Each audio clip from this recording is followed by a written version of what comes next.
I think the first time I remember seeing you in a movie was probably Rules of Attraction. Oh wow. Yeah, like I used to watch that movie when I was a kid, like probably way too young.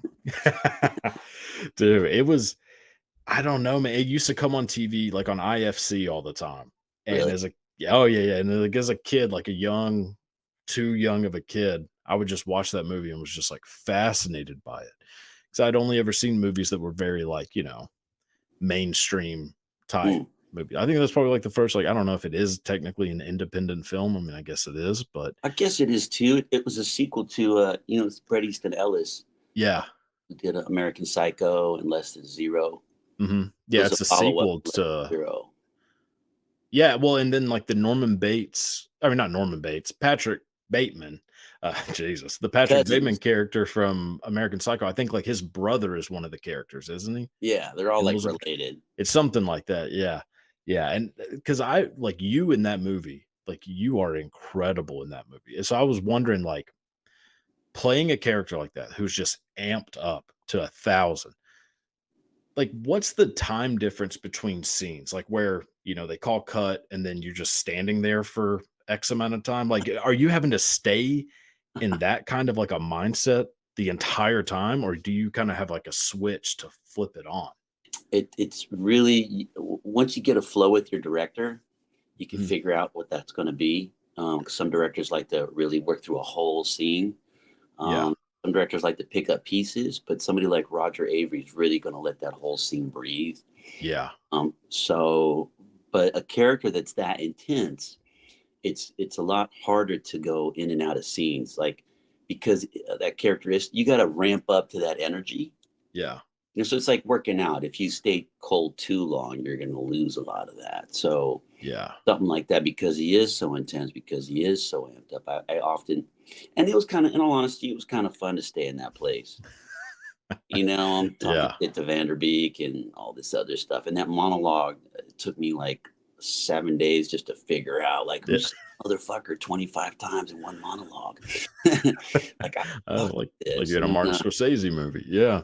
Or a Tarantino Avery Yeah. movie, because literally Yeah. dialogue was some original dialogue that I believe was carried over into Jules for Pulp Fiction, because Roger Avery co-wrote Pulp Fiction with Quentin. Oh, right. Right. So Roger had That's written that character 13 years before he was even on to do Rules of Attraction. yeah. And the Rupert character is the James Spader character from Less Than Zero.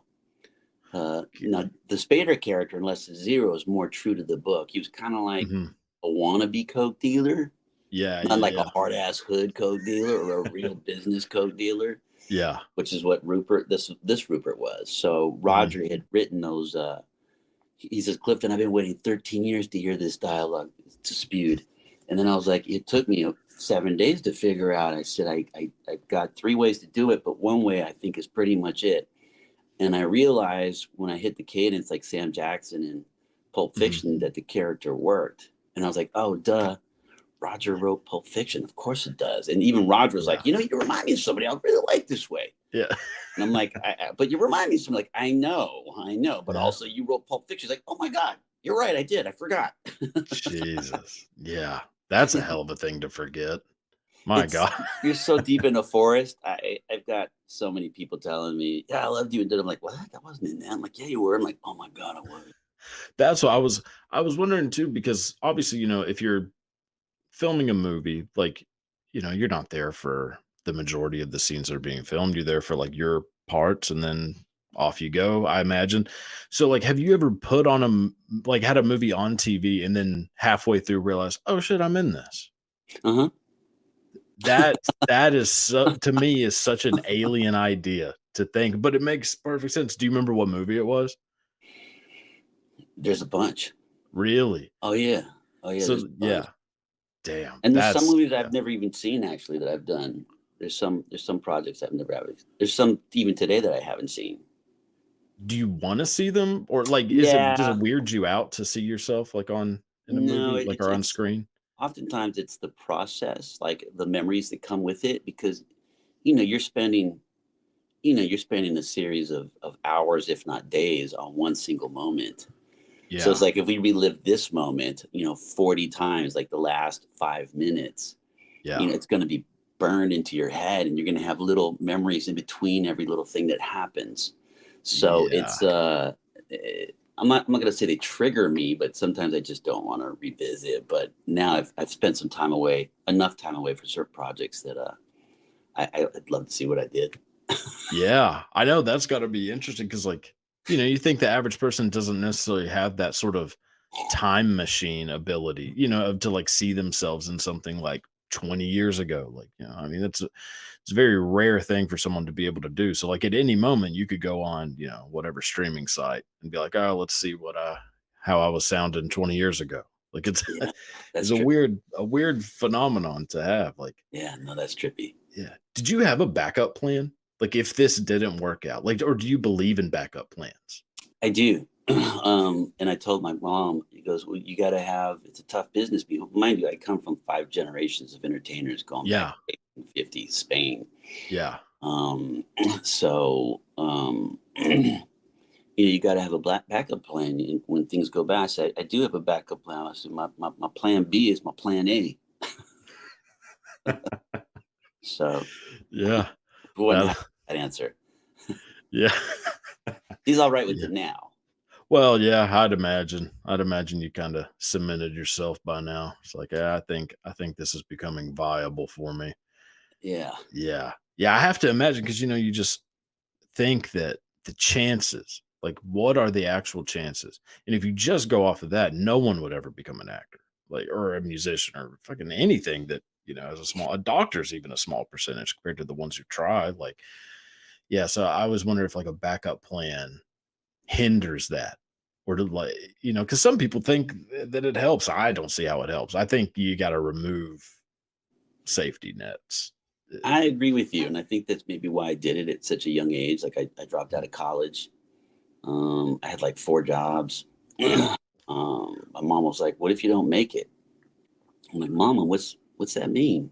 What if I don't make it? Like, what's making it to you? Like Yeah. $100,000 a year, a million, 2 million? Yeah. What on a series, a TV show? Like, what does that mean? Like, what I have right now is I'm happy. It's like I was still Mhm. grinding really hard and trying to get my foot in the door and learning to overcome rejections and obstacles and challenges and all the no's. And the no's fueled me, Yeah. telling me I couldn't do it, or I'm not good enough, or we're not going with your type or your kind. Right. Not before even seeing me bringing whatever type I'm going to bring to the table and just judging me off a name, which at the time I carried my grandfather's name, Yeah. Which just to that pay had give him props, which I yeah. didn't know they were going to come after me, but they did. Yeah, of course. Which that's the shitty thing is that, you know, if And you I have did a name twice. yeah, What's exactly. your background, Clifton? Mexican, Mexican? Yeah, it looks like you have 2 last names that are the same. We are slightly confused by this. I'm like, I'm half German, I'm part Apache, and Mexican. Oh, you're Mexican. We knew you were Mexican. We got these great rolls of Puerto Rican for you. Yeah. Okay. Okay. Yeah. Oh my I know. I mean, like, that is kind of an interesting thing too that's, I think become more of like a topic is like people of different races playing different races. And I always kind of like feel sort of torn about it because it's like, well, it is acting, but like, how far does that go? Sure. Like No, that's like the question. yeah, like John Wayne is Genghis Khan.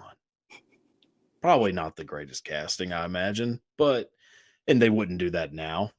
I wouldn't think. Mm, I mean, well, John Wayne's not alive, so it'd be very sure, difficult. maybe But not Genghis. Yeah, but I mean, you've got, who's old boy playing Castro. oh, is it James Franco? Yeah. Jesus. So it's like you're playing a leader to a whole, group of people, a very Yeah. important historical figure. I don't know. I question it. I really believe that the right person for the job is should really get it. There, Mhm. it's not black and white. So you really got to take in certain issues and certain things. But Yeah. the issue comes up. I know I've talked to a few friends about this. Ben Kingsley playing Gandhi. And I Yeah. watched it, and it's like, my God, he's so amazing as Gandhi. I mean, when you Yeah. watch real Gandhi and you watch him and you study them, you're like, could there have been a great Indian actor? Perhaps. I don't know. isn't Gandhi? Is it Bing Kingsley part Indian? I think he is. Well, I he think. I might have mean, I been a know they very, definitely. very light Indian. Well, yeah, I know they. Yeah, definitely enhanced They had to some things darken in him the up movie. a little bit. Yes, yeah, yeah, yeah. No, it's when you watch it now, it like you're like, holy hell, like this is makeup they're putting on this dude to make him. Or even I mean, Brando with Zapata, right? yeah, yeah, Or yeah, exactly. Chuck Connors is Geronimo. You know, Yeah. um, I just found out that Iron Eyes. Remember Iron Eyes yeah, Cody? he's not Indian. Nah, No, my Sicilian. grandpa knew him. Really? He used to clown me as a kid. I said, "Oh, he's not Indian, pendejo." He was like, "I was like, really, Grandpa?" And Grandpa knew. So like when he told you, he was like, "Oh, he probably hung out." I'm like, I'm like, "Yeah, I know." Like, okay, Yeah. he's from Jersey. Yeah. I mean, he's originally Sicilian, like from Sicily, and then lived in Jersey, and then yeah. It's been away a while, so I can't really remember. That's Man, yeah. I just found that out. I was like, this is amazing. And then apparently, like, because he said that he was half Cherokee, half Cree, and apparently, like, the Cree and Cherokee tribes have both said, like, yeah, we claim them. I was like, mm.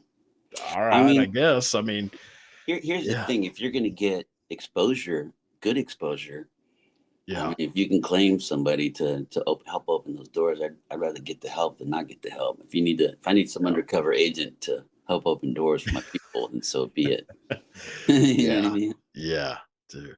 So early on, did you ever have a moment where you're on set shooting a scene and you realize, like, holy shit, I'm in a movie with blank? Does it ever click in those moments, or is it kind of like, nah, this is work time, like business time? Well, here's if okay, the business time is more the jobs that you just hope the check clears, but then there's like no creative fulfillment at all. Yeah, yeah, yeah, But if you love what you do, whether it's playing music or pretending to be other people or do voices or tell jokes or whatever, you're going to do it whether you're paid or not. yeah, You get on a real project, a real art project, you're going to have some heavy hitters show up, especially when it's well written and hmm things like that. So, I still love what I do. It's such a blessing. I remember I was talking to Slash about this. We were talking about our heroes and people we look up to, yeah, and we were like, we're so blessed to be in a business where you get to become friends with the people that you admire and look up to. right, If they're your ilk of people, they say don't meet your heroes, but I've met plenty of my heroes and I'm very grateful. So yeah, that all yeah, said, I still feel I still have those pinch me moments.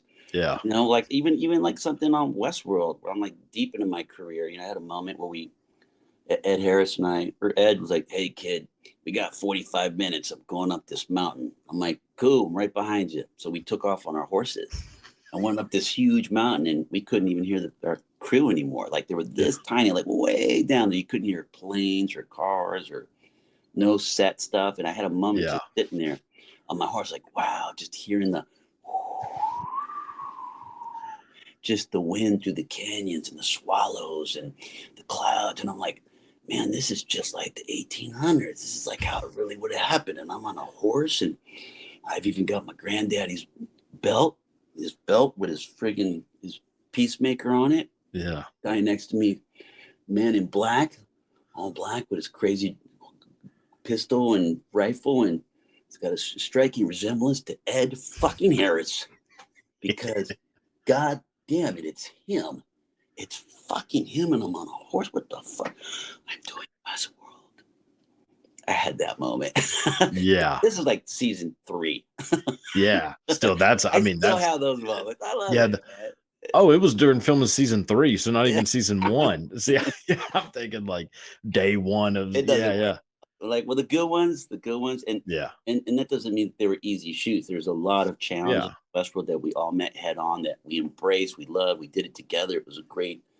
It's just a great experience. I love the Nolans, Lisa Joy, and them. It's yeah, pretty awesome. The entire cast was insane. I just loved everybody on that. It's a yeah. family. That show, I mean, that's one that I just constantly go back to. Like, Mm. just like I'll finish it, and then maybe 3, 4 months will go by. I'm like, I guess we're starting this over again. Like it's just, I don't know. There's something about it. Like, and then anything Anthony Hopkins is in, I'm in no matter what. There's like a handful of actors where like I do not care what the movie is. If they are in this thing, I'm watching it. And yeah, he's probably top of that list. Yeah, Hopkins is a no-brainer. I Yeah. Like, agree with you there. yeah, it's crazy. I just watched is it Magic for the first time, with the ventriloquist dummy with Anthony Hopkins.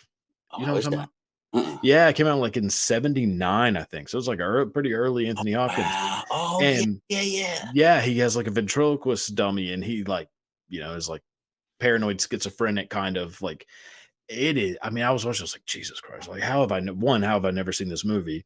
But yeah, and I think it was actually Attenborough that made it. Oh, wow. Richard Attenborough, I which have to rewatch that. gone, do you think?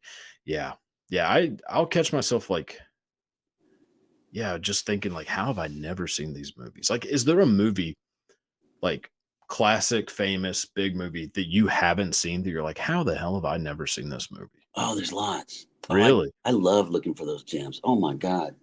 When I get tossed, whether it's foreign or American or Yeah. I mean, foreign films are great. Like I Mhm. love the Oscar list of foreign films are like generally like the best, newest, most innovative. And also Yes. you got to remember that a lot of the foreign films they're not driven by like the trends of influencers and things like that. They're more Yeah. artistic and they're driven by really art.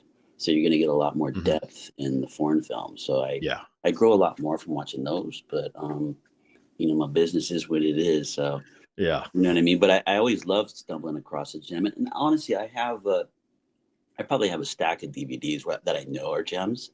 Yeah. Got certain friends that have told me, they've told me. Yeah. So I'd be like, I want to wait tonight to watch this film, or also it depends on what I'm working on too. So I have a tendency to watch and gravitate towards films that are somehow relevant to the work that I'm doing. So Yeah. otherwise, I feel like I'm cheating. Strange as that might sound. No, no, no, no. That makes perfect sense. So in It's doing like Westworld, I would delve into a shit ton of westerns, right, right, which is a right. great time to catch up on the films you haven't seen. Yeah. Yeah. Which that makes no, it makes perfect sense to do that. Like it's like creating a bubble of that feel, 24/7. Yeah, I do it Which to a fault too. Like I can tend to yeah. like dip into music, films, if it's a time frame or there's so many things, food, Oh, music, I'm so bad music. about that. Music, I go through like phases where I am obsessive over like one band or one niche like genre, and that's all I'm listening to. Like right now, I all I'm listening to is like Tears for Fears. Oh, So I nice, mean, it's just a nice, random one. awesome. And yeah, it's one of the great. I watched Donnie Darko a while back, which I hadn't seen in a while, and like the sound. It's one of the greatest soundtracks of all time, I think. But it's like Tears for Fears, Echo and the Bunnymen, like a bunch of Hmm. those kinds of groups. And I was watching, I was like, Jesus Christ, this is the greatest music ever. And so here I am. And then I'm sure next week I'll be back to listening to like the Doors or whatever the fuck. Sure, why not? Yeah, yeah. But Awesome. I'm kind of like that with movies too. Like I go through phases where I'm just like, I'll find a director. I'm like, all right, every movie they've ever made, let's go in order. Like I, I lo- I get like love kind of doing that. obsessive. Come on, it Yeah, was so much fun. Well, yeah. starting from the beginning, I did that with Cassavetes not that long ago. Oh, that's a great one. I was all Yeah, starting from the beginning. Oof. yeah. That's a person that I have not watched nearly enough of his movies. Not even close. I've seen maybe a couple with like some, the ones with like Gina Roll. This is Gina Rollins, right? That he was married. Yeah, yeah, Beautiful. Yeah, I knew her too. yeah, Yeah, Cassavetes awesome. I really think he helped to inspire so much of more of a realistic way of filming things. In that, he didn't have the budgets to shut down these streets, and he had to guerrilla shoot a lot. So yeah. you've got perfect background performers, perfect timing of cars. You've got perfect ambient sound that no Yeah, studio's ever done before because they always lock down the streets. So when he yeah. would do these major studio films, and then he'd take that money as an actor, and he Mhm, would direct stuff with his buddies like Seymour Cassell and all those cats and his mhm. girl, and then when his films started coming out, they weren't the best edited films, and they were very raw in their storylines. I think there's a lot of improv. But Yeah, if you a lot of the critics are like, wow, it's so realistic, the realism. I'm like, well, yeah, it's because feel. That's the beauty. I love Yeah. shooting music videos like that. When I'm directing stuff, I like to mix in some ambient sound. It's just awesome. Yeah. You don't Well, have to yeah, foley nothing. because you can tell, like, even if you're not like a study or a film, I think subconsciously you can tell that something is just too perfect. Like there needs to be something wrong here. Like just a Mm, little off. Like not, it's nothing crazy. It's just, but it is the same with music. Like with digitally remastering every goddamn album, mm. I hate it so much. But because it's just a guy who is like an engineer who knows nothing about music really, just taking out the imperfections. But that's what makes that song so good, is that you can hear the screw ups if you really Yeah, listen. yeah, Like otherwise it's just like a computer making these for songs. sure. And the real fans are like, "Did you hear that part? Oh, listen to this part. That's where they mess up a little."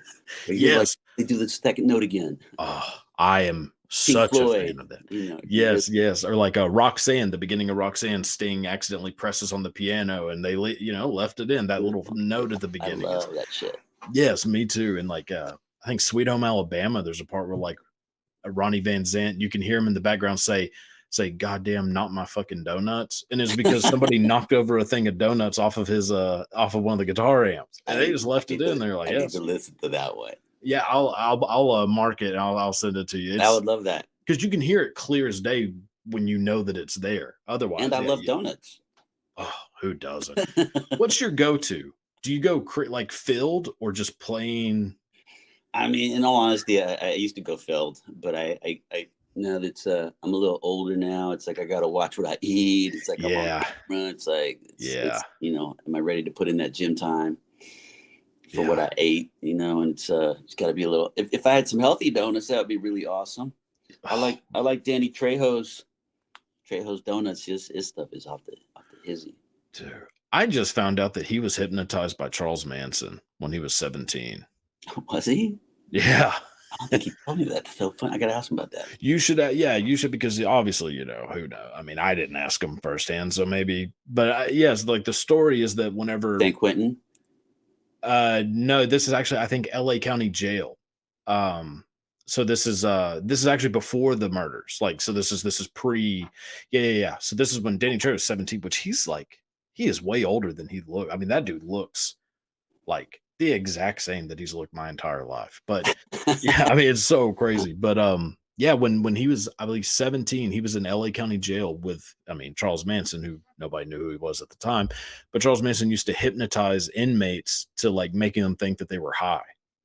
And apparently he did it to Danny Trejo when he was 17. That would save me so much money on him. Oh, oh yeah. Well, I Just mean, hypnotize and be stoned for the next hour. I'm I good. mean, I got unfortunately, that you have to hang out with Charles Manson, which I don't, I don't know. I think I'd rather just deal go breaker. bankrupt. Yeah. Deal breaker.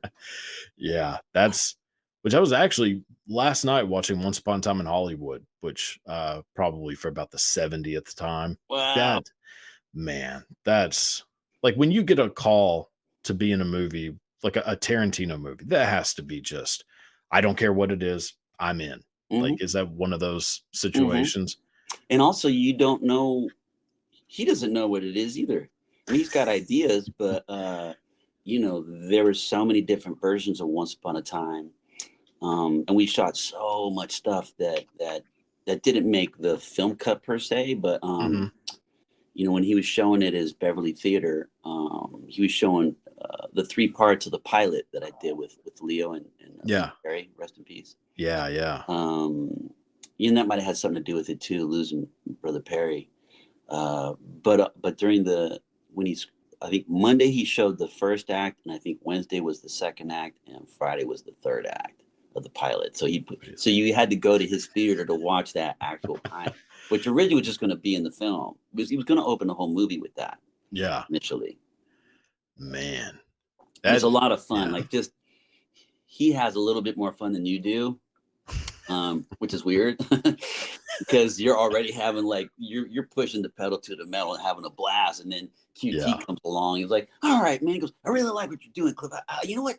I think we're just gonna do it one more time, okay?" And why, everybody? And then in unison, everybody yells. Everybody. There's nobody half-assed. Nobody's like, Quentin, stop it. Let's shoot. Everybody goes, because we love making movies. 2 to 5 times a day. Man. Yeah. But that's what you want. Like, it's a blast. Man, it's just fun on top of fun. And that comes across in every single movie he's ever done, is that this person loves movies. Yeah. Which obviously all directors love movies, or else they wouldn't be doing it. But there's like another level to his love for movies. And you hear him talk about movies and you're like, Jesus Christ, I haven't heard of a single one of these things. But I'm now going to look him. And like, there's been so many movies that I've just heard him talk about in interviews where I'm like, all right, adding it to the list. And then watching it, was like, Jesus, this movie's amazing. Like, it's just, yeah, I love that. I love that feeling of being recommended a movie that just blows your mind. Same. Like, and I love doing it for other people. I love making lists for people. Like, somebody's like, yeah, I made me a list of like horror, 70s horror movies. I'm like, got you. Like, yeah, that's like my favorite. Like, it's like my grandparents are still alive and they, grew up in the 60s, and they'll, every once in a while drop in a movie that they remember seeing. They were like 20 or whatever. I'm like, oh, you should watch this. And the last one they told me was Splendor in the Grass. Yeah. Have you ever seen that? Yeah, I got it. I mean, I watched it. I was like, this is like, why? I mean, it's so crazy that movies are just like, it doesn't seem like there are movies like that anymore, which maybe I'm just not seeing them, but you know what I mean? Like, I don't think there's movies like that anymore. I know. Well, I mean, it's just, there's like a mystique to certain movies and certain actors, and, like Warren Beatty. So? I don't know, man. There's something about, I would say, like 70s and back where you just feel like they weren't even real people in a weird, like, I don't know. There was like this weird, like, aura around them. Or like this like mythology around certain people, like Jack Nicholson, Marlon Brando. Like, all you would hear were just like little stories about them. Like, you didn't see them really, like, you didn't see them on like social media, obviously, and stuff like that. Like, huge difference. Yeah, like that. They're more the untouchables back then. Like, the stars were unattainable because they're up in the sky. Or today, anybody that you might consider a star, whoever that might be to the individual, somehow it's reachable. Yeah. Without having to contact their agent or send a letter or whatever. Yeah, completely. Social media. Is he on Twitter? Is he on Instagram? Is he on Facebook, MySpace? Yeah. Like Marlon Brando being on TikTok. It's just not something I ever, would have been cool. I think it would have been cool. The old actually, TikTok. Okay, now that I say so imagine. So Marlon Brando actually, in the early 2000s, used to have a habit of going into AOL chat rooms and just losing it on people, like getting into political arguments with people and getting banned from the chat rooms. It was like just a thing he did. So that sounds, I would have loved. Come on, you wouldn't want to be in that chat room? I'd kill to be in that chat room. No one would believe you. No, I mean, no, like, man, that's what I was thinking too. Right. I was like, oh my God, I can't imagine. I'd pay to have Marlon Brando, like, cuss me out in a chat room. I've had that happen to me before, and I'm like, how do you not believe it's just me? I'm not a Brando. It's just me. Of course, you should be able to believe that. Well, people do see, like, when you see someone on TV, whatever medium, like for whatever reason they're on TV, it immediately disconnects them from the real world to most people. I mean, and I forget that. Yeah, I mean, I know it's just, yeah, but you also seem to have like a pretty grounded sense of who you are and everything, and I'm sure there are people who probably don't. I mean, I'm not naming anyone specific, but I'm sure there are those people that just like, I can. All right, go ahead. Yeah, I got all the time in the world. But yeah, there's just like, it does that to people, it just makes them seem like they're not in the same reality as everyone else because they're on TV. Like, just being on that screen fucking does it, man. It changes how people look at people. Yeah.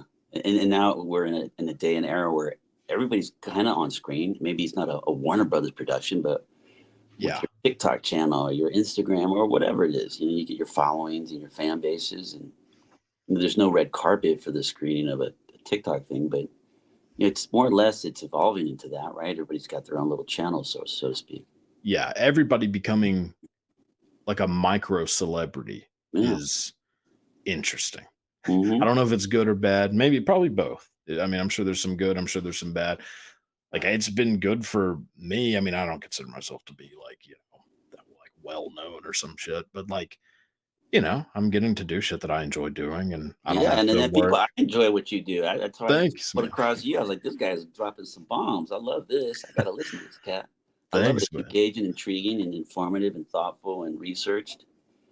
I appreciate it, man. Yeah, I have a lot of time on my hands, which I think I've used somewhat wisely, which I don't think anyone ever would have guessed that 10 years ago. But They never yeah, man. do. Not 10 years No, ago. no. Same. Same. Yeah, you're a different person every 7 years. That's what they Yeah, say. that. And then I was told I'd never make it. I'd starve to death. Don't call me when you need money. I got Oh, all those. My mom laughed at me. that's a great. Yeah, that's like a make or break because there are so many people who that works. Like when they get told that, they're like, oh, I guess I do better. I need to go finish school or like go get a job, which isn't a bad thing. Like you got to work. People got It's to not a work bad jobs. thing. But you're But right. Speaking to that negative input, I remember I was getting ready to go off and do The Last Castle mhm, with Gandolfini and Redford and Mark Ruffalo yeah, and Robin Wright Penn. And I just remember like getting a little nervous. His character was a very complicated character, and I kind of asked for some. I needed some things in order to do this role, to agree to do the role, and one was to meet with doctors in Nashville so that I could go through the dialogue of this character where he's stuttering because it didn't feel really authentic to me. I could tell it wasn't authentic. oh yeah, yeah, yeah, So I said, if you guys can set me up with some vocal specialists, some doctors, then I'll jump on. And they did. So I was able to fix all that dialogue. But in the interim, my mom was like, "Oh, Mijo, you're gonna be fine. It's like you've got so much knowledge and wisdom." I'm like, "Mom, don't say that. No, no, just say like, oh, good luck, kid. Like, why don't you just come on? You can't be on my side now. Not when I'm nervous. yeah, Thankfully, I'm yeah, past that now. Now she could like, oh, you're gonna be great. Like, no, mom, thanks. yeah. And Oh, even I when I get. do call her with Yeah, some doubts of myself, she's there to kind of lift me up, which is nice. yeah, yeah. It's good to have something to fight against when you're younger. I agree with I you. don't know, man. I'm like because Maybe I'm it's the just what same. happened to us. Yeah, I'm the same way, man. Like I do better if people don't think I can do something. Oh my God, I'm great. Yeah. Like it's actually one of the like I don't like inspirational things, which is such a horrible thing to say out loud. No, I get But it. I don't, man. Like I don't like inspirational like if a movie is too inspirational. Okay, it's why I love Rocky. He Mhm. doesn't win. Like Mm. that's inspiring to me. Like this guy does all this stuff. He gets his ass beat in that movie. Like, and So you kind of but you don't. technically still have our clause. The audience still has his clause in the origin story because he hasn't Yes. become the Yes. champion. Yeah, because by the time you get to Rocky 5, you're like, all right, Jesus, this guy's, Oh my God. there's a Yeah, whole we're I we're mean, way past 5, yeah, well, yeah, I know, including yeah. Creed and Yeah. include all of them. Well, yeah, because Rocky 5 was what, with Tommy Morrison, Tommy Gunn. Yeah, yeah. And then Tommy Morrison is John Wayne's grandson. is that actually true? Because I've heard both. I've heard, yeah, that's because John Wayne is what, Marion Morrison? Mm-hmm. Yeah. Don't call me Mary. I mean, how did that combo go down? What do you mean I can't call you Mary? Dude, I'll say Marion Morrison's a cool name. Like, But I wonder if it was cool in the 40s when no, no, no, Duke was no. playing football at USC. No, there's no way it was cool then. I mean, it Yeah, has to be why he changed it. but also he was a big dude too. So it's like, I don't know who would have talked shit to him. I don't know. I'm curious. Yeah, oh, that's a good point. Yeah, because John Wayne was a big son of a bitch, and I don't think people realize like because people are so used to seeing him as like old man John Wayne, or like older. I mean, wasn't that old, but yeah, like when you look at like young John Wayne, you're like, Jesus, this dude was a brick house of a human.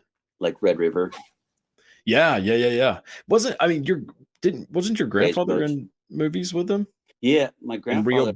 was a contract player. John Wayne was his boss for I think 13 years.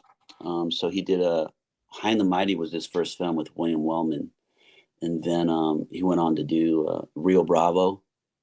You've seen Rio Bravo? Oh yeah, yeah, Okay, yeah, yeah. So you yeah. put that on your list. That's a good one. Oh no, no, I've seen just my granddad. I mean, that's like his bread and butter is John Wayne. So yeah, Well, Rio Bravo, all those movies. the gun belt I wear in Westworld is from Rio Bravo.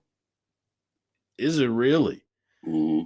That's interesting. So, damn. So is it the one he wore then? I imagine at Mm-hmm. least when you're. Wow, that's interesting. I love God, that belt. Yeah. that's crazy. Yeah, J.J. Abrams and Jonah Nolan heard that I had possession of it, and they both independently kind of secretly called me and Oh asked, yeah, "Ever consider wearing it? Like, we'll make a double for the stunt man and da da da da." I was like, I said, "Hell yeah, I'd wear it. I'm yeah. considering it all. I'm bringing it." Oh, of course. Like that's. Have you ever taken anything from a movie set? Fuck yeah. Like what? Like what? Like anything? Like I just got to mention the ones that are no longer around anymore, so they can't okay, come after me. perfect. All right. I was gonna caveat this with I don't want you getting in The trouble, but yeah, teleporter from Star Trek. yeah, This is how I get to my sets that are yeah, across the country.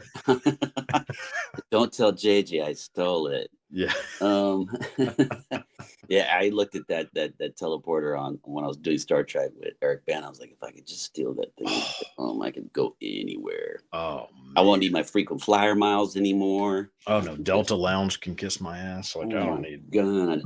Yeah. What cool stuff do I have? I try to get permission because I want the good blessing to take something. I don't want to Yeah. like have bad karma or bad juju. Like, I stole this from my favorite movie. Like, nah, I want to like have it blessed by the director or producer or somebody. It's exactly how I would be. You know what I I mean? like to think I wouldn't. I would. I'd ask like yeah for sure. Yeah, and if you've had a good run on the show, a lot of times they'll hook you up with something. Yeah, like Once Upon a Time in Hollywood. Did you get anything off of that one? I got a gun belt. Nice. I'm trying to think. Tigerland. I've got my Vietnam issue boots from Tigerland, and an ammo box from Tigerland. Yeah. I got a field jacket from Dead Presidents. I got a gang of stuff. I got the Braveheart sword. I had the Bad Motherfucker wallet for a while, which I gave back to Samuel for his 53rd birthday, I think it was. Jesus. And I Boy, felt it would be real hard to give that one back. it was Cody. Oh. Cody, it was fucking hard as fuck. It was hard, but it was in my pocket, burning a hole. Yeah. And Samuel offered to pay for my pop's funeral. I was like, I gotta give him back. I mean, my God, that's yeah. I mean, Sam's the closest thing I have to a dad right now, so it's like he's everything to me. So it was like, Yeah. I had that wallet for a good 2 years before I gave it to him. That's a good run. The original, it was. I got to use it for a little while. I had Marcellus's MasterCard, Marcellus Wallace's MasterCard in it, and I had it for a couple of years. But the prop master was getting a divorce. His wife caught him cheating, so while he was gone, she'd like went through all his shit and threw it all on the front lawn and was gonna just sell it all. And one of my buddies that worked with him rolled by there and picked it up and gave it to me for my birthday. And then Sam Jackson gave me a golf case that had his name on it, said Samuel Jackson. Yeah. Well, he gave me a brand new set of golf clubs. And yeah. Oakley had given me a golf bag a couple years later. And that's when I told him, I said, hey man, I said, now that I got an Oakley bag now. He goes, oh, that's good. I said, yeah. I said, so I was thinking maybe I give you back your bag with the big lettering, and maybe we could swap for the Bad Motherfucker wallet. He's like, no, man. Well, if I give you the bag that says your name on it, no, man. Well, I mean, nobody's gonna believe I know you. They're like, oh yeah, well, what are you doing with Sam Jackson's clothes? He says, I said, come on, man. I said, well, what am I supposed to do? Man, go sign that shit and sell it on eBay. I'm going to wait till Star Wars comes out. Oh, man. It'll be worth more. I still got too much sentimental value. I can't. Oh yeah. It's got so Yeah. much sentimental value. Man, it's crazy to think of like, because the whole memorabilia thing of that becoming an industry of Mm, auctioning movie memorabilia is mm. fairly recent. So all those movies from back in the day, they just trashed all of those props and everything, or like reused them for everything. Like you're not finding any of those things. Like actually, I think it was like Debbie Reynolds who like kind of started it because she used to just take all the props home with her and keep them in her garage. And so she had like, millions of dollars worth of props that, nobody thought anyone would ever want. They're like, why would anybody want this? And so, yeah. It's just the Maltese Falcon. Yeah. I mean, it's stuff Why like would anybody that. want these ruby red slippers? Oh, man. That's what so, in Gone with the Wind, whenever they're burning down there's like the big fire towards the end of the movie. What they're burning are the walls, like the gate from the original King Kong. They were. I didn't know that. Oh wow. Like, could you imagine? I mean, yeah, they're just like, oh, I mean, we don't need this shit anymore. So I've got I've got all my grandpa's old screenplays. I've got the original Rio Bravo, and I got the original Oh, High and the Mighty. It's dope to look at the font and to see how they're typed. oh yeah, Because they didn't have like the Xerox machines like they got today. They wouldn't even like that at all. Special thin right, paper. yeah, Like it's tribute. It's numbered. It's got a serial number on it. It says, "Please return to studio upon completion of filming." that's amazing. Oh, my grandpa jacked them every time. Yeah,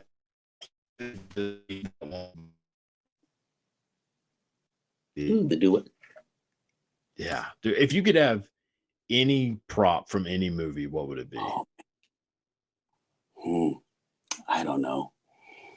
maybe the Mustang from Bullet Oh or the Dodge.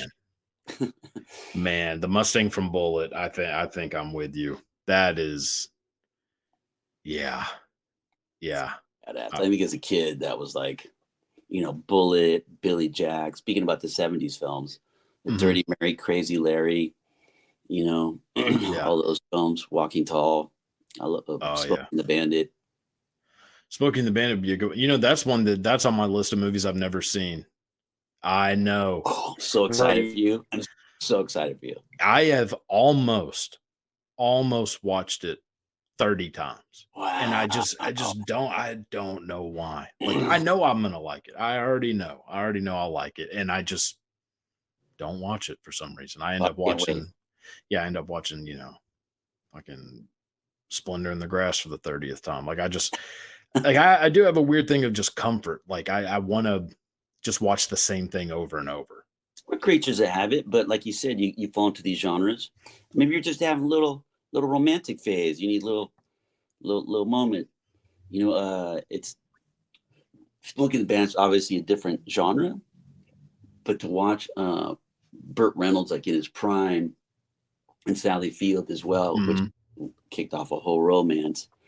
Yeah. Um, the music, the stunts. It was early day stunts. It Oh was yeah. Hal Needham, right? I think it was Hal Needham that directed that. He used to be a Uh-huh. stuntman and was Yeah, yeah, it is. Reynolds' roommate. Yeah. Yeah. Oh man, wait till you see this, brother. You're gonna have so much fun. It's just fun. Jerry Reed. Jerry Reed's just Oh this yeah. The big. the singer. Yeah. Yeah, he's like driving that truck. Yeah, and then the sheriff. I mean, Jesus, the sheriff. It's Yeah. It's just one. I don't know how I've gone this long without seeing it. It was Alfred Hitchcock's favorite movie. I did not know. Yeah, he would like invite people over for dinners and be like, we're gonna do a screening of a movie. And they would all be thinking, oh my God, we're seeing a new Alfred Hitchcock movie, Smokey and the Bandit, every single time. Like I love it. that's amazing. Which he did have a tendency to just like fuck with people. So maybe that was it. But yeah, like It's a serving. good one. Oh yeah, like he would invite people to his house and serve dinner, and every single food item would be blue. Like he would just dye everything blue, plates, forks, everything, and just not say a word about it. It's just, I love it. just I love it. yeah. I Have could do that. I would love to do that. you ever been a part of any on-set pranks? No, that's a big like George Clooney thing. Like he's like pretty infamous for that. No, usually my onset pranks happen in the moment, Ah, and gotcha. or slightly. If I need a little setup, it'll the idea of the prank is what kind of excites me most, and then the engineering and then the execution. and it's got to Oh happen yeah. fast if you're on set. 'Cause if they're setting something up, you already know how fast your crew works. It's different on every job. So there's a lot of Yeah. factors you got to take in. It's almost like the horse races. Yeah. Yeah. Yeah. The jockey, the weight, how they did last time. So you got to take all these factors in when you're doing your jokes. Um, yeah, I my jokes are usually like get backs. Like Judd Nelson used to shut me down on what were we doing? Oh, light it up. We were doing light it up. The motherfucker's brain is so damn fast.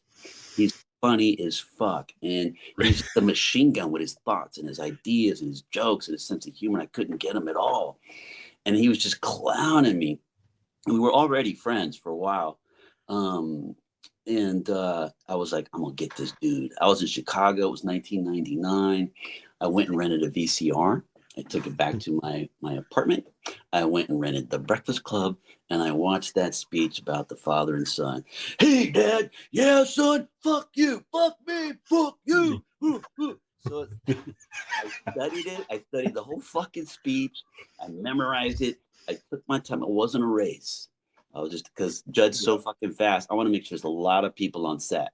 I want a lot of people to enjoy this moment. So that's what I mean is that took some planning.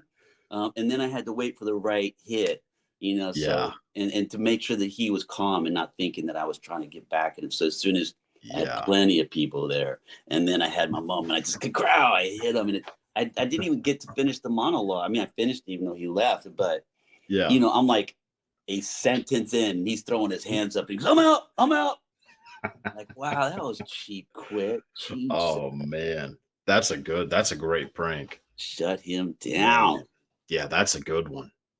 Jeez, that's such a good movie too. John Hughes, like that's another person that just like there's certain people that can just capture how people talk like so much better than others. He had his finger on the pulse. He wrote that whole script in one weekend.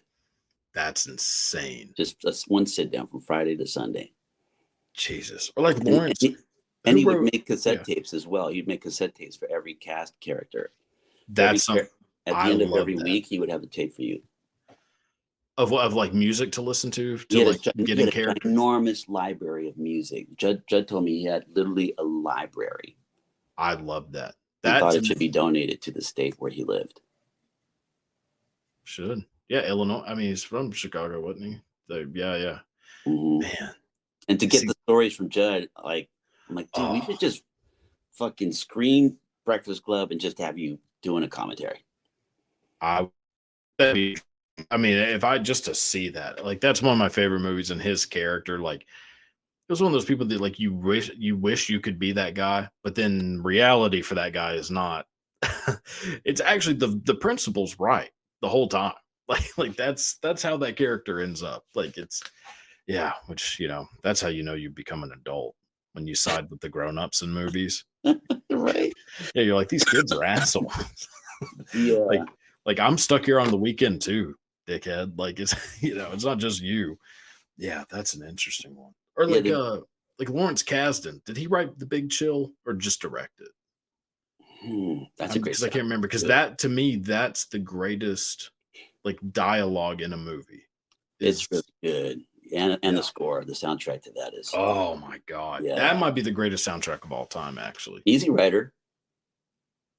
Oh, Easy Rider, and then damn, that's because Hopper was on the soundtracks early on before the studios really knew the value of a soundtrack. Yeah. So he had like the Beatles, Janis Joplin, Hendrix, the Stones.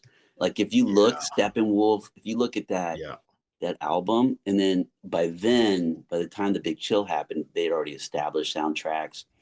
And then what was that other movie? The American Veteran that John Voight played with Jane Fonda and Bruce Dern, Coming Home? Yes. Yeah.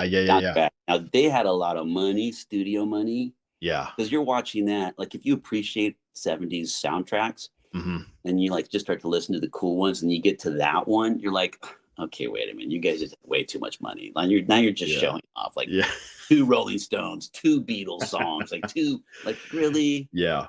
Yeah. It turns into like Forrest Gump real quick. Where you're just like, all right. It does. Jesus. It totally does for the 70s. It's like, whoa. Yeah. Yeah, man, I don't know. Easy Rider might be the number one now that I'm thinking about it.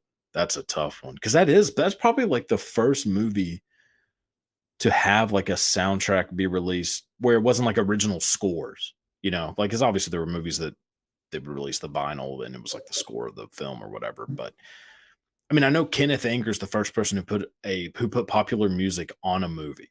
That Really? Yeah, he's the first person to do it, which What is movie was that? Firecracker, the one which boy, it's a interesting movie to say the least. Which I don't know if you're familiar with Kenneth Anger, I but don't think so.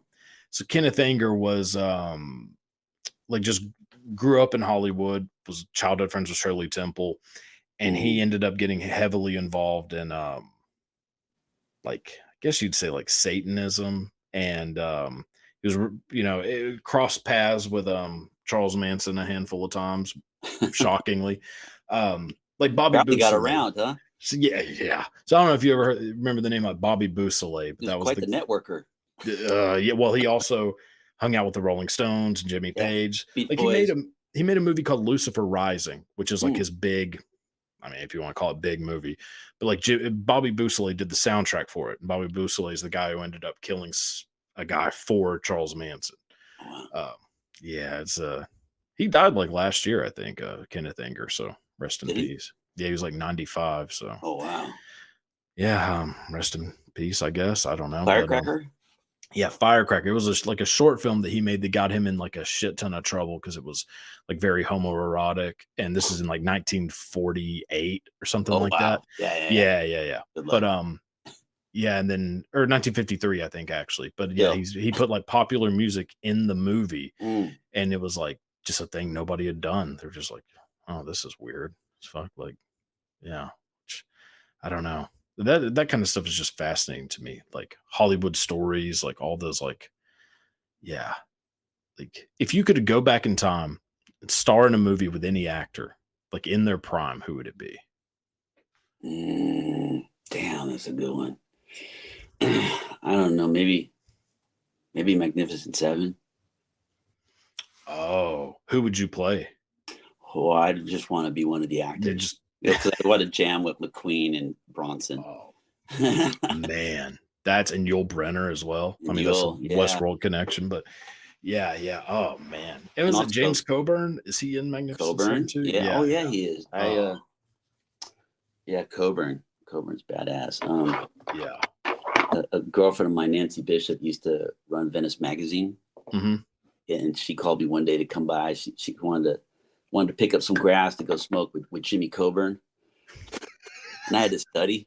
I was like, oh, I would love to go. I'm like, oh, come on up, babe. Come on up with Jimmy Coburn and Jenna Rollins. We're gonna be up at the house. I was like, oh, I'd love to go. So, oh my God, Coburn. It's like, ah. And I was like, I had some bud for her. I just gave it to her. I was like, oh, you want some cash? Like, hell no, I don't want no cash. Just give Jimmy a big hug for me. I feel I'm very ashamed that I'm not taking a break to go, but I do have a commitment to this audition. So I got to study. And then Coburn died like 8 months later or something. Man, Like, what a that's bummer. that's a rough one. Come Yeah. on. I would have had so many questions, like from Bruce Oh, Lee to Magnificent Seven to all the other films. oh yeah, The Great Escape. Oh, Just please. like that's a thing There's that another one. that's a thing that always is weird to me. Is like I know a handful of people, like more than one person, who they hate ensemble casts. They hate it when a movie has an ensemble cast because they say it like takes away from it. Man, I'm the opposite. I love it. I love it when you watch a movie and you're like, Jesus Christ, there's every actor on the planet's in this movie. Like the Dirty Dozen. Yeah, like the Dirty Dozen. Once Upon a Time in Hollywood is like Sure. I think is probably like the last huge ensemble cast for a movie. I mean, like that. But Oh, yeah, The Great Escape. well, don't Yeah, forget that big Brad Pitt and that big studio film Brad about the Pitt. 1950s from Uh, that Tree big of movie. Life.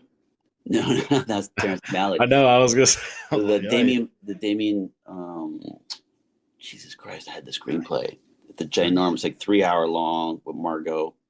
Babylon. Babylon. Yeah, Yeah, that's true. that Yeah, was a big yeah. ensemble, but the film didn't Sure. work. Whereas in Once Upon a Time works so effortlessly and perfectly. God. The It is secret a of those actors in there. it's a perfect movie. Like, no matter how many times I watch, I'm like, there's nothing you would ever change about this movie. Like, it is Wow. like it's one of those movies you're just like, God damn, every single part of this movie is perfect. Like, man, I'm just fascinated by that whole era too, like late 60s Hollywood and all that stuff. So watching it, like the movie, although it is about like the Manson family, blah blah blah, it isn't really. I mean, it's very much more just about. It's like Dazed and Confused, but for it's just a road trip movie, like in Mm. a weird way, like American Graffiti, kind of like it Oh yeah, has that feel to it. there's another great one. Yeah, no, that Right. one's really dope. It's hard to pull off though, because when you have so many characters, it's very difficult to really get any kind of depth from a central character, which is why people, they say you shouldn't write ensemble films too. But like you said, they're Yeah. fine. Look at a Stand By Me. Look at these other The Warriors. Look at these films that we like, the Dirty Dozen and Yeah. Magnificent Seven. All those films. They're Yeah. blast. Yeah. And Longest Day. That's Days, another one. Longest Day, Yeah. but Days and Confused got a huge ensemble, which is awesome. Yeah. I'm actually working with Roy Cochran right now. Really. Yeah, and stuff in Slater. Yeah. Calgary. Yeah, I love Roy. He's good people. Yeah. That's a Long time. man. Yeah. That's like, I mean, they say Texas Chainsaw Massacre is like the most like Texas movie. Bullshit. Days of Confused. That's that to me. Like if I think of Texas, that's the movie I think of. Oh, Is that's Days of awesome. Confused. Yeah, yeah. Okay, All right. So I got a few random questions. If you still got please, bro. time. All right. So what movie have you seen the most? If you had to guess. What movie have I seen the most? Gosh, I got a series of films that I go through from like Ray Milan's The Lost Weekend to A Little Angels with Dirty Faces or Public Enemy or Real Bravo. That's a Yeah. good go-to. Platoon, I've seen quite a bit. I don't know. It's a really good question, but I, I got some noir films that I like to revisit pretty often. Yeah. Oh, that's a good one. Yeah, Platoon is a great one too. That's another ensemble cast for sure. Like Oh, war movies can get away with it. Like they yeah. can kind of get away with having the ensemble cast, and it doesn't. Like I think even people who don't like ensemble casts are like, well, Saving Private Ryan gets a pass. There's Like another it's one. yeah, yeah. Which originally Platoon was going to be Jim Morrison, which is wild to me. Really? Yeah, so Oliver Stone had sent that screenplay. Oliver Stone wrote that screenplay right when he got back from Vietnam. Vietnam. Oh, wow. And he sent the screenplay to the Doors like management, and they got it to Jim Morrison in Paris, and then Jim Morrison died, so he Mm. wasn't able to do it. But the movie was going to be Jim Morrison as Charlie Sheen's character, and the whole soundtrack was going to be the Doors. Oh, wow. Well, the soundtrack's ill. Oh yeah, yeah, I love yeah. this tune. Oh, very yeah. Which I mean, it worked out how it should work out, but just And Charlie was great in that. Charlie was oh amazing. man, he's so good. To me, Tom Berenger, that's like And Willem. oh yeah, like I always am just more fascinated by the villains in a movie for whatever reason. Playing the bad And guy. Fun. dude, exactly like Tom Berenger is just so good as just being this horrible human being, like just terrifying with like the scars on his face. Like Hmm. Jesus Christ, is like, yeah, that's man, that's definitely That's a that's classic one of the cast. greatest. Classic cast. Yeah. Classic film. What was your favorite band as a kid? Um, I mean, I love the Doors. Elvis, the Doors. Yeah, And then I got into Janice and Jimmy. yeah, Janis And, Joplin. It's and another yeah. Oh my God. Texas legend. Yeah. And then Jimmy's just practically on all the time. Old songs, new songs, Oh, demos. yeah, you can, I mean, I know that, which is crazy that his career lasted 3 years, and yet there's like 40 Jimi Hendrix albums, and it's just all the re-releases and demos and everything, and I can't get enough of it. Same. Like oh, man, like I'll listen anytime I hear like, oh, they're releasing a new like 6 songs from Jimi Hendrix. I'm like, I'm in. Yeah, there is a new one. Oh, came out yesterday. Real. I'm Oh, almost positive it was the 5th. They said it was coming out. The new oh, Jimi Hendrix. wow. I know what I'm doing tonight. Watching Smokey and the Bandit and listening to that. Oh my God! Please, you got to text me as soon as you finish watching that. There's and Yes. that brought that really put the Trans Am on Front Street. Like people wanted Trans Ams after that. That's got to be one of the greatest movie cars too. For sure. Made And that also transition. it's one of the preferred movie cars for stuntmen because of the e-brake. The e-brake made it really easy. Like when they teach people that are trying to take, if you want to be like an FBI agent or some shit or learn Yeah. driving courses, they would often do it in the Trans Am back in the day because the e-brake would allow you to do those spins. Really? And you'll see That's them, you'll see interesting. them done in the film. Yeah. Oh, that's interesting. I So they'll never would train have a thought lot of about people that. like that too. Oh yeah. That's God, those stuntmen back then were just another level. I mean, they still are now too. I mean, obviously, but like, But like you said, it was another level. oh, Sharky's machine, oh man. that It's jumped off the yeah, building. Mm. God, I mean, there's just so many of them where you're just like, Jesus Christ, they just like actually did it. And a lot of actors doing their own stuff too. Like, Burt Reynolds going down the water. Have you ever heard that story of Burt Reynolds in the Deliverance? So he was like, I've heard a lot of stories of deliverance, believe me, but go ahead, I want wow. to hear this one. So Burt Reynolds like was begging the director to let him film the rafting scene. The where he crashes and everything. He was like, I want to do this. I've been like training for it. I can do it. Like, let me do And it. he was in his prime Yeah, physically. He oh, was like a physically in his hot prime. motherfucker. And the director's like, yeah, we're not doing that. Like, you're the one of the stars of this movie. We're just going to use the dummy to go down the rapids. And he was like, it's not going to look right. Let me do it. And he was like, all right, fine. Burt Reynolds does it, ends up just cracking his hip, like breaking like a bunch of bones, is in the hospital.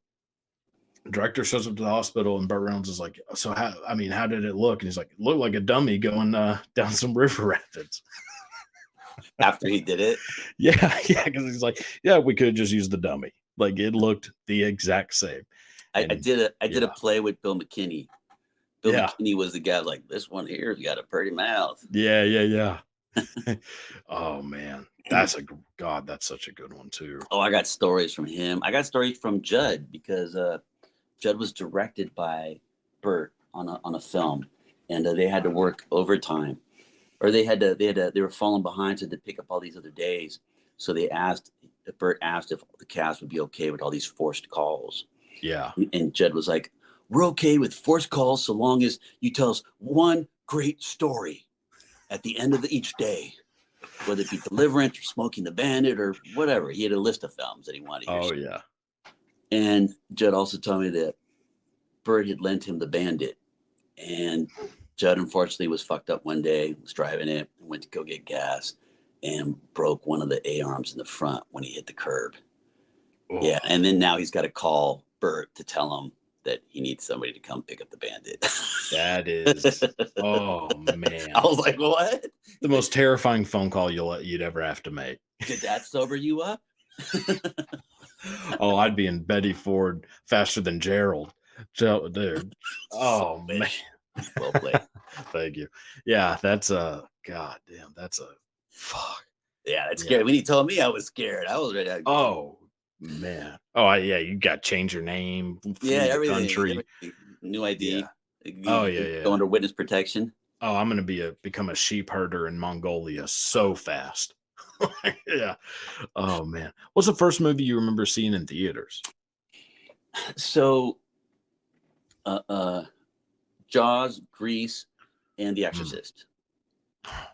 I was like All 8. right. Pretty good lineup. Yeah. I was like 8. Yeah, watching right. Olivia Newton-John go, oh my god, Olivia Yeah. Newton-John, and then conversely, like, oh my god, sharks. With your Yeah. mom, and you're just like, well, why? As a child watching The Exorcist. Well, The Exorcist is even worse. I mean, that's still. I mean, it's the greatest horror movie of all time to me, Yeah, without a freak. doubt. Shot for shot, it's a masterpiece. Shot for shot, it's a masterpiece. That's a guy that I just wish I could have been a fly on the wall for any of his movies, any of the sets. I mean, just an absolute lunatic of a human being, but I guess a great way. I mean, yeah. Guillermo del Toro ended up assisting him on his last film. Oh, really? Yeah, just to have what you just said. Just to get. Oh yeah. I mean, one, helping a legend, but also a legend learning from a legend, right? Yeah. Yeah. What was do you remember the movie? The last one I can remember seeing was Killer Joe, which is a interesting movie with Matthew McConaughey. Yeah, no, I got some friends that worked on it. They've told me, I just forget. Yeah. Yeah, I got two friends that worked on it, Yeah. and they're the ones that told me that Guillermo was like, 'cause I don't even think Guillermo told me that. Yeah. God. All right. And then last question. Any director in the world that you haven't worked with that like you'd be dying to work with? Mm, I'd love to work with Nolan. Yeah. Nolan or Scorsese. Uh, um, Chris Nolan, because I've already worked with Jonah. Well, yeah. Yeah. Yeah, love Jonah. I love working with Jonah. Jonah's a blast. Yeah. As is Lisa Joy. Yeah, Scorsese Yeah. or Jonah's brother. Yeah. It seems like you would have been in a Scorsese movie by now. I'd I like don't to know. think that, but maybe we're wrong. Yeah, I know. I mean, that's what I'm thinking. Like, how the hell has that not happened yet? Yeah, like Yeah. um, but Yeah. there's a lot of great new directors. I had a blast working with Ari Aster recently. Yeah. That's, man. I That didn't was know the if, yeah. top of the mountain for me as of these days. As of recent days, he's just such an innovative, a new creative voice, and there's Yeah. nobody that thinks like this guy. This guy's such No. a new, fresh voice that he's breaking the rules. Yeah. It's he's amazing. I'd love working with him. Oh yeah. I mean, he's and has done that since day one. Because that short film, Strange Thing About the Johnsons, got me. Where I was like, holy hell, I don't know who made this, but I need to find out if they've made other things. And then then see like everything else. Like, Jesus Christ. And then Bo is Afraid, like as someone who has massive panic attacks and like anxiety. Boy, that movie really hit me right in right in the stomach. I was watching, I was like, well, this is way too similar to my life. So pause for now. Yeah, no, I hear you, man. I had to watch a lot of Q&As. I watched. Did you watch all his shorts? He's got like 7 or 8 shorts. No. Uh-uh. Oh, Man, if you want to have a mind fucking, he was mortified when he found out I discovered them. He's like, no, no, where did you see those? No, I'm gonna vomit. No, you got to get no. Oh God, I was like, I like them. Why don't we do a sequel to the penis pump one? God. We'll make it about the taint pump, and I'll beat it. Oh, stop it. I'm like, I think they're fun. Yeah. So, Oh, it's awesome. It's just awesome to watch. His brain is just so unique and different. It's so challenging just to get in there. And I was just driven just to figure out the dude. The yeah. challenges. I just felt like I was never really meeting it. Um, Once it was over, I felt like, okay, we landed nicely. So we might go shoot some more stuff for that, which is nice. Oh man. I can't wait. Eddington, isn't it? The movie. Oh man. I'm so pumped for it. I mean, the cast is fucking perfect. Yeah, Like, and it yeah, was dope to jam with Pedro again and Joaquin Phoenix. yeah. Oh, Like we got yeah. to know each other pretty well around the Walk the Line and the Capote and Brokeback Mountain Oscar circuit, like that whole into Oh, the parties and shit. So we yeah. got a lot of hang time then. But this is actually our first time actually working together, which is really cool. Yeah. Oh, yeah, Because back yeah, I would have like thought so, yeah. yeah, it was like Heath Ledger and Philip Seymour and myself, and we were always like just like a group of us, always kind of coolly together. Yeah. And Yeah, I guess I never really think about that, yeah, like, y'all would be just going to the exact same places all the time because mhm, of that. mhm. Yeah, that's interesting.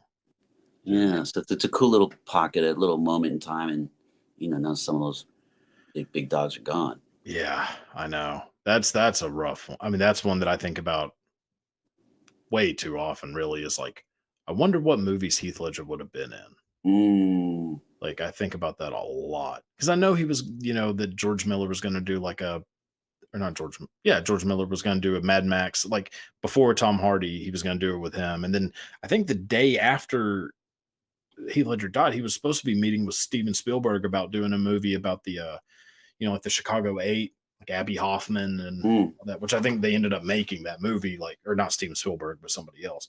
But he was like gonna meet with him that day and go mm. over trying to be in that movie. But yeah, like you just wonder, like, yeah, I wonder what they would have fucking done. But Yeah, I was supposed to meet him in Chicago. He had to go do reshoots on Batman, yeah, and then I had to do reshoots on The Horseman with Jonas Ackerlund. So yeah. we'd been like, oh, cool, we'll hook up in Chicago. I'm gonna be there. I'm gonna be there for a week. It's like, cool. And then they were getting ready to shoot my close up in Brothers, and Toby and I had just done the scene in the office, and then I just remember Toby looking on his BlackBerry. He was like, "Oh my God!" He goes, "He's just died," and I'm like, I had no clue who he was talking about. And Yeah. I'm getting ready to do this. They're lighting me for the close up of the scene that this heavy scene between him and I. Then he said it again, and I was like, "Who are you talking about, dude?" Like that was the furthest thing from my mind, because I had just been talking to him. Yeah. That was the Yeah. last I thought. And then he said Heath Ledger, and I was just like, "Shut the fuck up." Ooh. He was like, "No, I'm serious." Shut up, dude. He's like, "I'm serious." And then I just started looking at the floor. And I remember looking out at the window, the forest trees, because we were, I don't know, I think we were in New Mexico. I can't remember where the fuck we were shooting. And Yeah. then this was like, "I'm sorry, guys. We got it was Jim Sheridan, I think, what directed it." Mhm. And I was like, "I'm sorry, Jim. We got to go. We got to go now," because I was this close to losing it. And we Yeah. kept it together. So just know, when you see that shot, I'm literally Yeah. holding back the tears, trying to keep this all together. And then finally they said, "Check the gate." I said, "We're good." And he said, "Yeah." I just got up and I just went to my trailer and I crumbled. I Man. crumbled for like 2 hours. I remember Natalie Portman coming and knocking on my door, and she just came in and just hugged me. And just felt Yeah. That's God. Yeah. hard. I mean, yeah, I guess I never really think about like people that actually like know these people. Cause like in my head, like I remember being like very like I think I've only cried when maybe like 3 people have died in my entire life. And for some reason he was one of them. I do not know why. Like Mm. I've never met him. I don't know him or anything, but I don't know, man. It just something about it. It was like him and there's yeah, like maybe 2 other people. And yeah, and then you think, well, yeah, they also had like lives that well, people who actually knew these people. And yeah, it's weird He was how a that good dude. He was a really good dude. yeah. Yeah. Yeah, he had my back. Yeah, one of the few times I ever got into trouble with paparazzi, he was there. Yeah. He just Man. snapped me. He just snatched me and threw me in the back of his BMW. Took off. I was like, "Where we going?" But those pictures got to be somewhere. It was a crazy Yeah. paparazzi, because other paparazzis approached me like a week later and said, "We're sorry, that guy's a little off. He's a little off." But he literally had pictures of me, Yeah.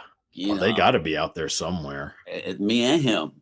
Yeah, Yeah, yeah. me and Heath at his fever. Like it was nice. It started out nice and got really ugly fast, and then he pulled me. Yeah. Oh So man.